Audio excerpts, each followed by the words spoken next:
اعوذ باللہ من الشیطان الرجیم، بسم اللہ الرحمن الرحیم۔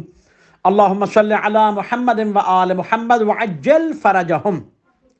بہترین بھائی کے متعلق اقوال نبی خدا اور اقوال معصومین علیہ السلام۔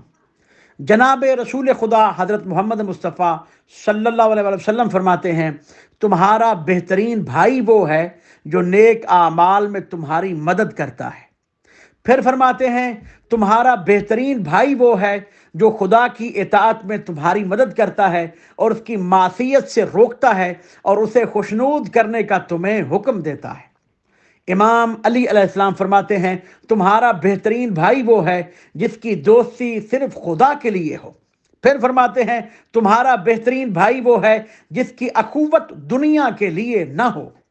پھر فرماتے ہیں، تمہارا بہترین بھائی وہ ہے جو اطاعت خدا کے سلسلہ میں تمہارے ساتھ سختی سے پیش آئے۔ پھر امام علی علیہ السلام فرماتے ہیں، تمہارا بہترین بھائی وہ ہے کہ جب تم اس سے مستغنی ہو جاتے ہو تو تم سے اس کی محبت میں اضافہ نہیں ہوتا، اور اگر اس کے نیاز مند ہو تو تم سے اس کی محبت میں کوئی کمی نہیں آتی۔ پھر امام فرماتے ہیں، بہترین بھائی وہ ہے جو تمہاری خیرخواہی میں دو رنگی سے کام نہیں لیتا۔ پھر فرماتے ہیں، بہترین بھائی وہ ہے جو زیادہ خیرخواہ ہے، اور بدترین بھائی وہ ہے جو بڑا فریب کار ہے۔ پھر مولا فرماتے ہیں، بہترین بھائی وہ ہے کہ جس کے نہ رہنے سے تمہاری زندگی میں لطف نہیں رہتا۔ بہترین بھائی وہ ہے جو اپنے بھائیوں کی ٹو میں نہ رہے۔ اور پھر فرماتے ہیں، تمہارا بہترین بھائی وہ ہے جو ہدایت کی طرف تمہاری رہنمائی کرے اور تمہیں تقوی سے ہمکنار کر دے اور دنیا کی خواہش نفس سے باز رکھے۔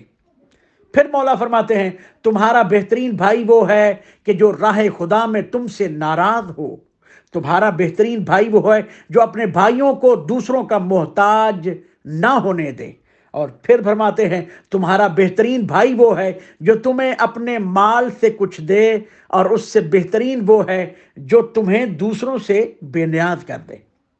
اور پھر فرمایا، تمہارا بہترین بھائی وہ ہے جو تمہیں اپنے مال میں سے کچھ دے، اور اس سے بہترین اور اس سے بہترین وہ ہے جو تمہیں بے نیاز کر دے، اور اگر وہ تمہارا محتاج ہو جائے تو تمہیں معاف رکھے۔ پھر مولا فرماتے ہیں، تمہارا بہترین بھائی وہ ہے جو تمہیں اپنے سچ بولنے سے سچ بولنے کی دعوت دے، اور اپنے نیک اعمال کے ذریعہ تمہیں بہترین اعمال انجام دینے پر ابھار دے۔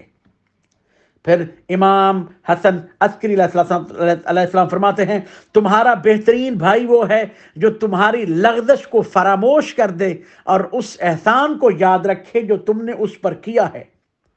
پھر 11ویں امام فرماتے ہیں، تمہارا بہترین بھائی وہ ہے جو تمہارے قصور کو اپنی طرف منسوب کر لے۔